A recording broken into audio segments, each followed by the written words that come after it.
my sister-in-law, who's half black, half white, but looks white. Blue eyes, whiter than most white folks, very white.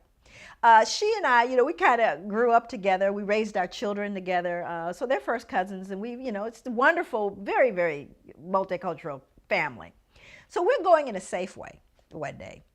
And Kathleen, my sister-in-law, is in front of me, and she's, writing a check for her groceries. Now, my daughter, who at the time was 10 years old, was standing with me, and I was directly behind her, getting ready to get my groceries. So Kathleen comes up, and the checker, who is a strawberry blonde, freckled, very delightful, warm, the checker, this young woman, is talking to Kathleen. Hey, how you doing? Isn't it a nice day today? They're just chatting up, and says, yeah. So Kathy writes her check, and she steps off to the side with her groceries because she's waiting for me. Of course, again, Kathleen looks white, right? So I come up. No conversation. She looks up at me.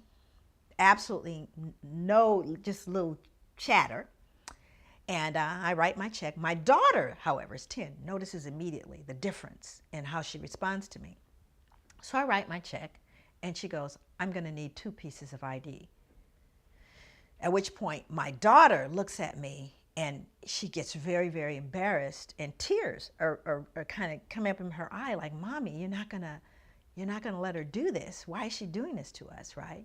So I'm trying to figure out what I should do, because behind me are 2 elderly white women, right? And I'm thinking, okay, so then I become the angry black woman, right? And they're gonna be, and I'm just trying to second guess all the drama.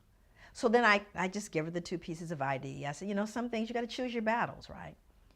And then it gets worse. She pulls out the bad check book, right? So this is the book that shows the people who have written bad checks. So she starts searching for my license in the bad checks, at which point it's just out of control now. Just as I'm standing there trying to decide what to do, and it's really deeply humiliating. Now my daughter is in full-blown emotionally upset, who's 10. My sister-in-law walks back over. And she steps in and she says, excuse me, why are you doing this? And the checker goes, well, what do you mean? She goes, why are you taking her through all of these changes? Why are you doing that? She goes, well, this is our policy. She goes, no, it's not your policy because you didn't do that with me. Oh, well, I know you've been. She goes, no, she's been here for years. I've only lived here for 3 months.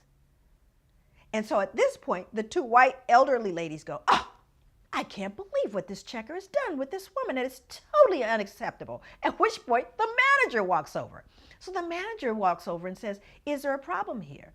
And then my sister-in-law again responds. She goes, yes, there is a problem here. Here is what happened. So you see, she used her white privilege. And even though Kathleen is half black and half white, she recognizes what that means. And she made the statement. She pointed out the injustice. And she, as a result of that one act, influenced everyone in that space. But what would have happened? I can't know for certain had the black woman said, this is unfair. Why are you doing this to me? Would it have had the same impact? But Kathleen knew that she walked through the world differently than I did. And she used her white privilege to educate and make right a situation that was wrong. That's what you can do every single day.